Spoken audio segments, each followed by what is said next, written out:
കൊയിലാണ്ടിയിൽ യു.ഡി.എഫിന് വിസ്മയകരമായ വിജയമുണ്ടാകുമെന്ന് UDF സ്ഥാനാർത്ഥിയും Kozhikode DCC പ്രസിഡന്റുമായ advocate K Praveenkumar. പുതിയൊരു മാറ്റമാണ് കേരളവും കോഴിക്കോടും കൊയിലാണ്ടിയും ആഗ്രഹിക്കുന്നത്. നടക്കുന്നത് രണ്ട് പൊളിറ്റിക്കൽ ആശയങ്ങൾ തമ്മിലുള്ള പോരാട്ടമാണെന്നും പ്രവീൺകുമാർ 24നോട് പറഞ്ഞു. വർഷ ഗിരീഷിന്റെ റിപ്പോർട്ട് കാണാം.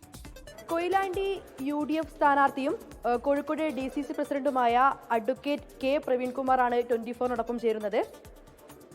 കൊയിലാണ്ടിയെ സംബന്ധിച്ച് നോക്കുകയാണെങ്കിൽ 2001 പി ശങ്കറിന് ശേഷം പിന്നീട് ഒരു MLA ഉണ്ടായിട്ടില്ല. അപ്പോൾ ഇത്തവണ അതിൽ മാറ്റം വരുമോ?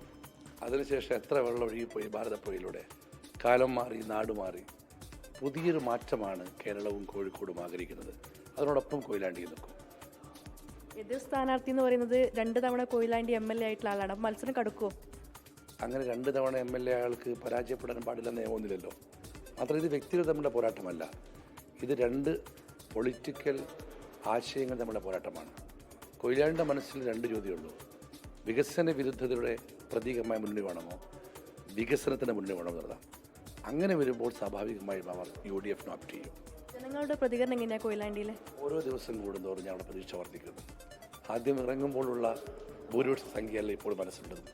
ഓരോ ദിവസവും ഡേ ബൈ ഡേ ഞങ്ങളുടെ പ്രതീക്ഷയും ആത്മവിശ്വാസവും വർദ്ധിച്ചുകൊണ്ടിരിക്കുന്നു.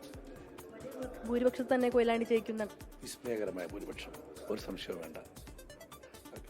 കൊയിലാണ്ടിയിൽ വിസ്മയകരമായ വിജയം ഉണ്ടാകുമെന്നാണ് സ്ഥാനാർത്ഥിയും DCC പ്രസിഡന്റുമായ അഡ്വക്കേറ്റ് കെ പ്രവീൺകുമാർ പറയുന്നത്. ക്യാമറാമാൻ വിഷ്ണുവിനൊപ്പം വർഷ ഗിരീഷ്, 24 കോഴിക്കോട്.